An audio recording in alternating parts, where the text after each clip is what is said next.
When looking for a new book, do you automatically ask, do I know that author? Or have I heard of that book?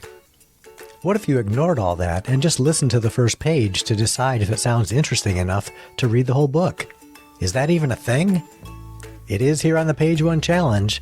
In fact, we don't reveal the author or title until after reading page one. Sure, it's a weird premise, but it's a pretty fun game to play. Let's try it. Page 1. The yelp startled him. A short, sharp cry that indicated something was most definitely wrong. Panicked, the boy ran to catch up, cresting the ridge of snow over which his companion had disappeared just a few seconds before. She was crouched about 50 meters ahead on a wide, flat plain, licking her front paw, the snow around it tinged ever so slightly pink. "Laika, you okay? You hurt?" he asked breathlessly, speaking as every dog owner does, as if his canine were completely fluent in human language. The black dog rolled onto her back as he approached, holding up her left foreleg for inspection. Maybe she did understand. As the boy dropped to a knee to look for signs of damage, something jabbed into him and he too yelped and jumped back, shocked more than hurt, and wondering what could possibly be that sharp on the top of a slushy, snow-covered glacier.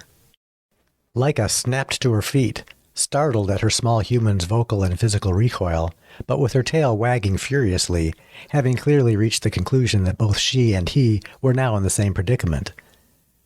The boy pulled off a glove and poked a tentative finger through the small tear in his trouser knee, feeling around somewhat anxiously for any signs of damage. Relieved to discover that there was nothing of serious concern happening in there, he turned his attention to the mystery cause. He'd fallen on the snow and ice out here thousands of times, so he knew that whatever had cut Laika's paw and torn a hole through his snow pants had to be something other than crystals of frozen water. A sharp rock, maybe? He began to dig, carefully scooping handful after handful of slushy snow away from the pain-inducing thing. He uncovered the edge of a piece of metal, and as he dug a little deeper, it revealed its full self. He guessed it to be about twice the size of his iPhone, but it was thinner, more like a piece of lightweight cardboard.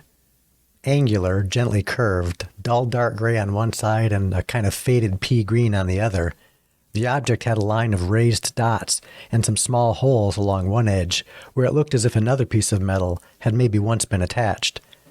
He held it up in the weakening afternoon sunlight, trying to make sense of it, but of course he couldn't because it simply didn't belong there.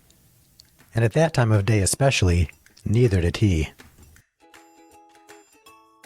That was page one of a book entitled EON by Dave Mason, published by Hellbox Editions in 2020. That's the letter E, the letter O, dash the letter N. Dave explained the title saying, "That's a code. You'll have to read the book to find out what it means." Dave also said this about taking creative liberties in the book.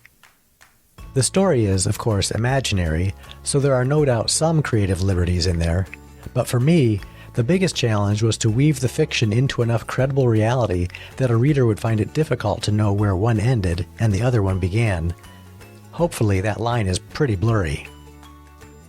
That's all for this episode of the Page One Challenge. If you like this quirky podcast, please like and subscribe and share it with your friends.